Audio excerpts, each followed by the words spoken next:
Bonjour chers frères et sœurs, je vous salue, vous qui croyez en Dieu, qui avez confiance en Jésus-Christ et qui êtes conscient du problème fondamental du salut de votre âme. Voilà. L'être humain n'est pas que corps. Il est corps, mais aussi il est âme et il est esprit. Et Dieu lui a donné une capacité de réflexion. Voilà. Alors nous allons poursuivre la série de vidéos sur les pouvoirs mystérieux de la foi de Jean Guiton et Jean-Jacques Antier. Voilà. C'est un ouvrage très important. Malheureusement, les vues sur la présentation de cette série de vidéos sur cet ouvrage-là, les vues ne sont pas importantes et c'est vraiment bien dommage. Je remercie tous ceux qui sont abonnés à cette chaîne-là, Jean de l'amour de Jésus, qui est le nom de cette chaîne YouTube de moi, qui parle de spiritualité, voilà. De ceux qui recherchent Dieu d'un cœur sincère. Ce n'est pas seulement une affaire de dénomination catholique, protestant, musulman, bouddhiste. Il ne s'agit pas de ça. Il s'agit de ceux qui cherchent Dieu d'un cœur sincère. Voilà, c'est tout. On a vu même que les fondateurs de religion sont des gens qui cherchaient la transcendance. Ils cherchaient la transcendance, ils cherchaient Dieu. Voilà. Parce que cette transcendance, c'est ce qu'on appelle Dieu, auquel on donne différents noms. Voilà. C'est cela. Alors donc nous poursuivons ce chapitre-là. Jean Guiton et Jean-Jacques Antier l'ont intitulé Amour humain, amour divin.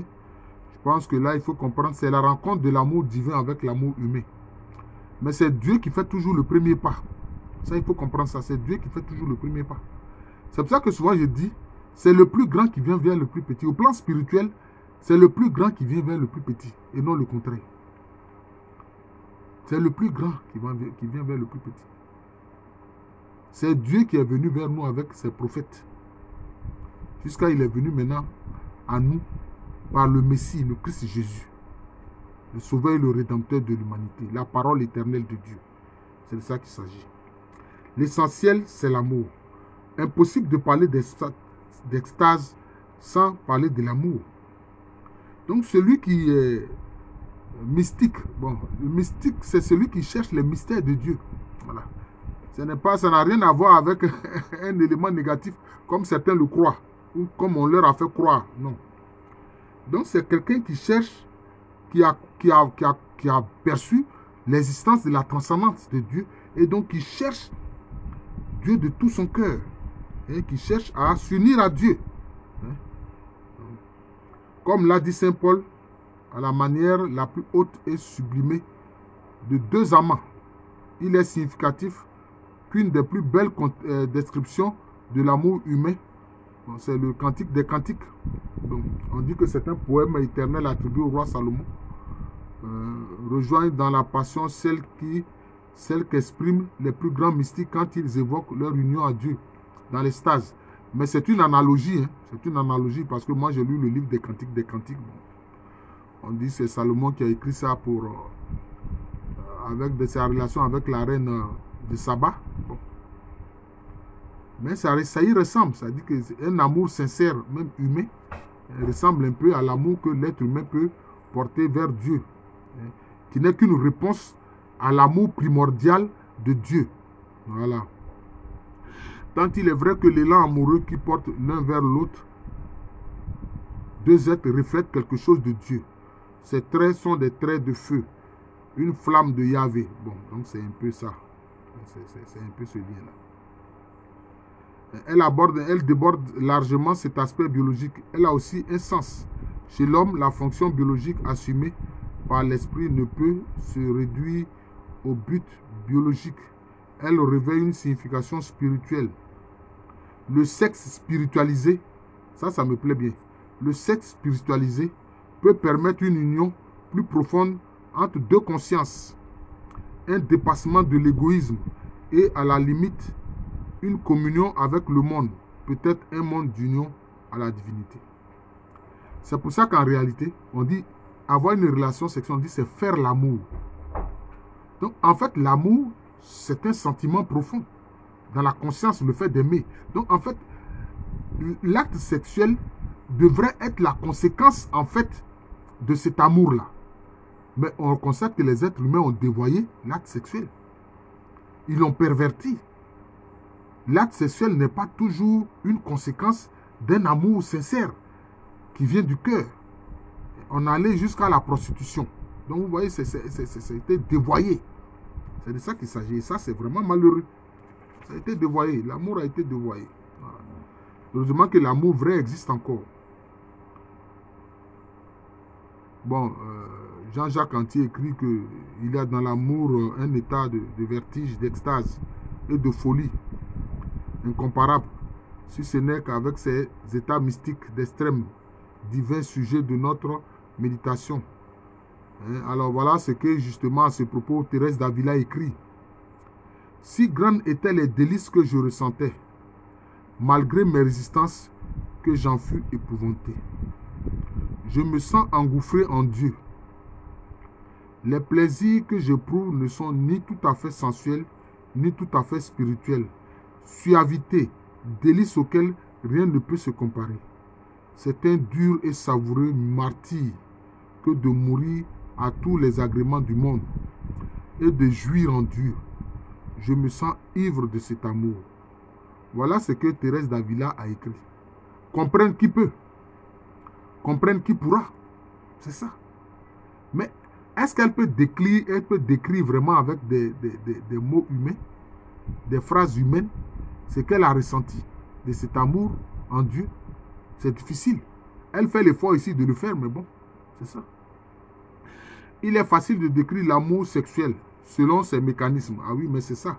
Physiologique, psychologique, psychanalytique, etc. Or, on remarque chaque fois un écart souvent considérable entre la cause et l'effet, qui se manifeste dans tous les amours humains et qui les rend inexplicables si l'on se borne à l'étude du mécanisme d'accouplement commun à l'homme et aux primates. Bon, là encore, qu'est-ce qu'il vient parler ici?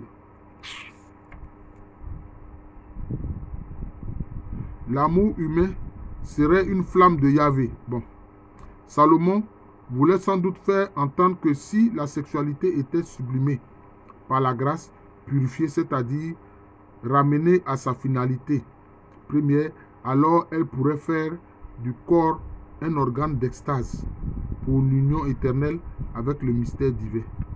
C'est cette idée confuse qui nourrit de siècle en siècle le romantisme de l'amour. Mais peut-être une étude profonde et purifiée du sexe, de sa signification métaphysique et mystique, pourrait-elle permettre d'entrevoir en lui une anticipation de la résurrection de l'anastase. En fait, le sexe, la relation sexuelle, c'est un élément dégradé de l'amour, en fait. C'est un élément dégradé de l'amour. C'est parce que nous sommes des êtres de chair sur terre. Mais c'est un élément dégradé. L'amour véritable, c'est l'amour divin. L'amour véritable, je répète, c'est l'amour divin. Que certains ont appelé aussi le pur amour. Que les chrétiens appellent l'amour du Christ. Voilà. Et que, avec la révélation que le Saint-Esprit a permis aux disciples d'avoir, ils ont compris. Alors ils disent quoi? L'amour de Dieu que le Saint-Esprit a répandu en nos cœurs. Voilà. C'est un amour, c'est un pur amour, c'est l'amour divin. Hein? C'est un amour qui... On ne peut même pas l'exprimer avec des mots humains. Si on ne l'a pas vécu, même quand on l'a vécu, on ne peut pas en parler correctement. L'amour est une... Ça, c'est Jean Guiton qui le dit, hein, qui écrit. L'amour est une exaltation tranquille de la volonté qui s'unit à ce qu'elle désire et qui en jouit par avance. Mais aimer n'est pas avoir. Et pour aimer, l'éloignement, la privation, la quête incertaine sont favorables. Mais aimer, ce n'est pas chercher à s'approprier. On aime l'autre en lui laissant sa liberté. C'est très important. L'âme juste jouit de Dieu. L'âme médiocre l'utilise. Vous voyez. Mais tu ne peux pas utiliser Dieu. Jamais. Tu ne peux pas utiliser Dieu à ton profit. Bon, ce qu'il a dit ici, là, bon, moi, je trouve que c'est même pas la peine. Voilà. Parce que c'est Dieu qui est le maître. Voilà, c'est lui qui est le Seigneur, c'est lui qui contrôle. L'être humain ne peut pas le faire. Jean-Jacques Antier écrit, je comprends maintenant pourquoi les extases sont si brèves. Il n'en sait rien. Parce que quand quelqu'un vit l'extase, il ne sait pas combien cela dure. Il ne sait pas combien cela dure de temps. Parce que comme on dit, un jour ça peut être comme 1000 ans pour le Seigneur, 1000 ans ça peut être comme un jour pour le Seigneur. Donc quand l'extase, celui qui vit l'extase, il est en plein dans le monde divin. Donc le temps et l'espace tel que nous le percevons sur terre, c'est différent là-bas. Ce n'est pas la même chose. Donc je pense que Jean-Jacques Antier se trompe. Jean Guiton écrit, la jouissance parfaite exigerait un arrêt du temps ainsi que le passage dans la dimension profonde, ce qui n'est possible ni au sens ni à l'esprit, mais parce qu'on est dans une autre dimension.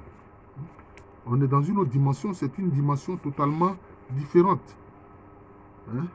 Alors Jean-Jacques Antier écrit, n'est-ce pas cela qui provoque ce drame lié indissociablement à l'extase, la nuit de l'esprit, comme s'il était impossible à l'homme ici-bas de goûter durablement l'extase, de goûter l'éternel dans le temps.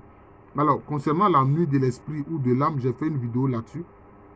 La nuit de l'esprit, c'est le fait, quelquefois, où l'être humain, sans qu'il est coupé de tout, même ceux qui étaient censés compter, il a comme l'impression que ceux-là l'ont abandonné. C'est le moment où alors, on se rend compte que notre seul secours, c'est le Seigneur. Comme le psalmiste a dit, notre secours est dans le nom du Seigneur, celui qui a fait le ciel et la terre. Alors, c'est en ce moment-là que l'âme doit se tourner vers le Seigneur. Parce que le Seigneur est là. Le Seigneur appelle l'âme. C'est à elle de répondre. Voilà.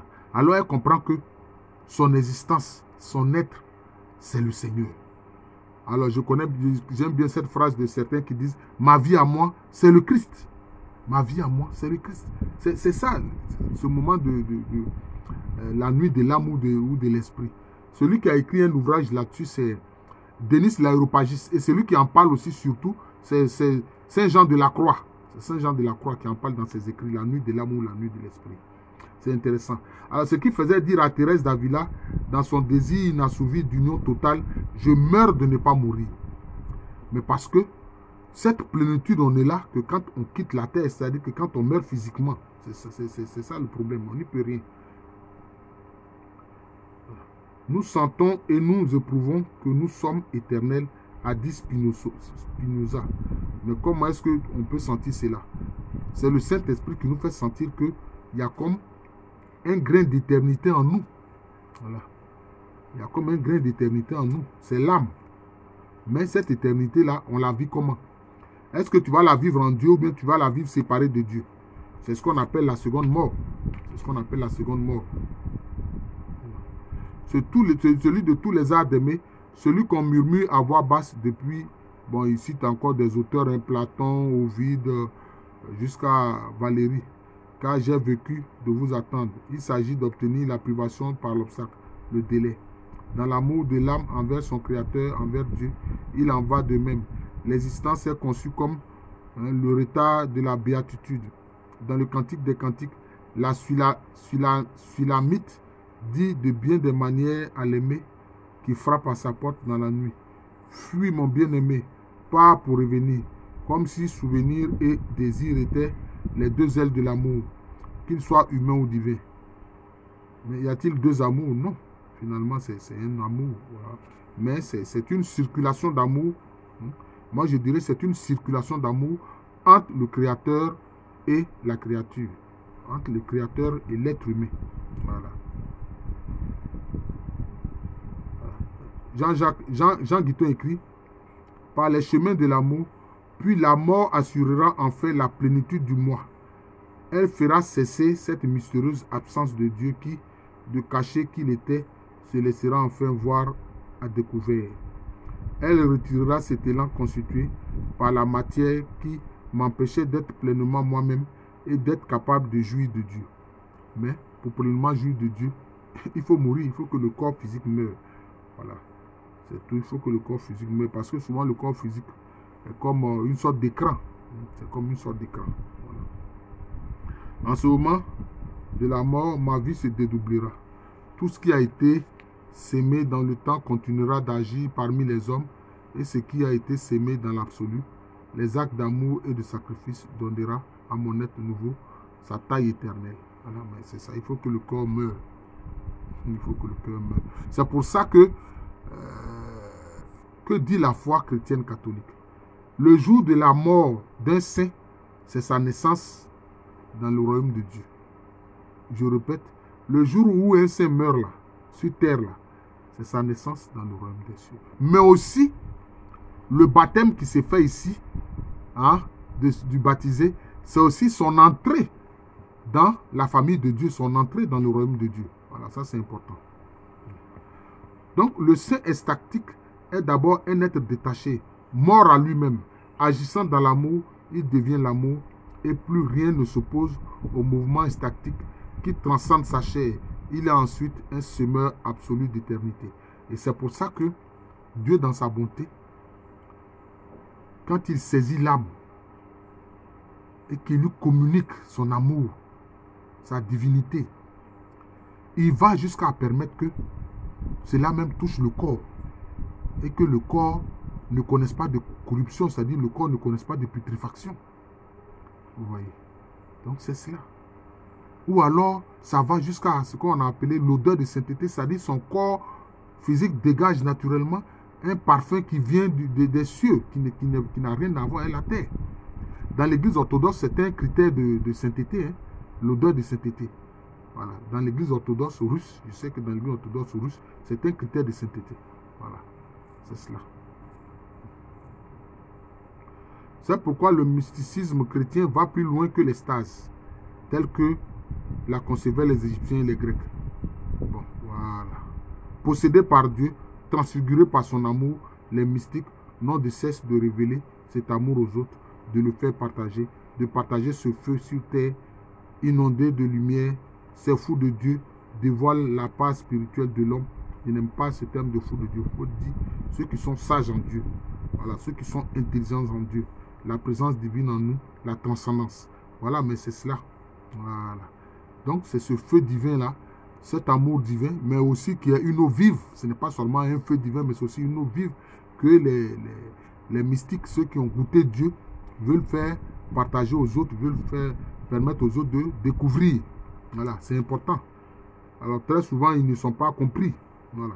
Et quelquefois, ils font l'objet même de méfiance au sein même de l'Église, du fait de la hiérarchie de l'Église qui se méfie. Parce que souvent, on se demande, mais est-ce que ça vient de Dieu ou bien ça vient du diable? Il faut avoir le discernement, c'est tout. Si tu as le discernement, tu verras ce qui vient de Dieu et puis ce qui vient du diable. Malheureusement, donc, quelquefois, les mystiques ont souffert de persécution.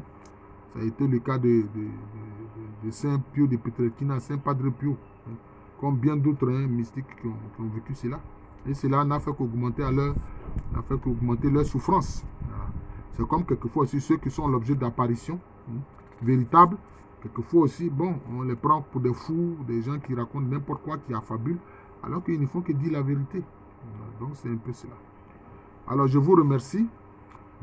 Petit à petit, vraiment, on va vers la fin de cet ouvrage. Et on va vers la fin de cet ouvrage. C'est vraiment, je crois qu'il reste le dernier chapitre, si je ne me trompe, 1 ou 2 chapitres encore. Et puis, on aura fini la série de vidéos sur les pouvoirs mystérieux de la foi de Jean Guiton et Jean-Jacques Antier.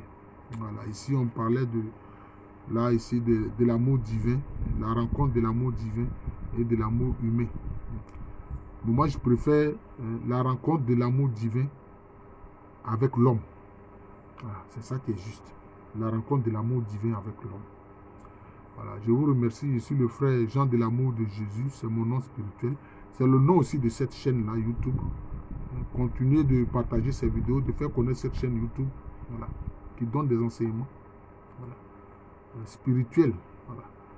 C'est bon pour tout le monde, que tu sois catholique, évangélique, orthodoxe, presbytérien, méthodiste, peu importe que tu sois musulman, bouddhiste, etc. L'univers de la transcendance, c'est l'univers de la transcendance. Voilà, c'est tout. À l'état civil, ici le professeur Allo. Merci encore et bonne journée à tous.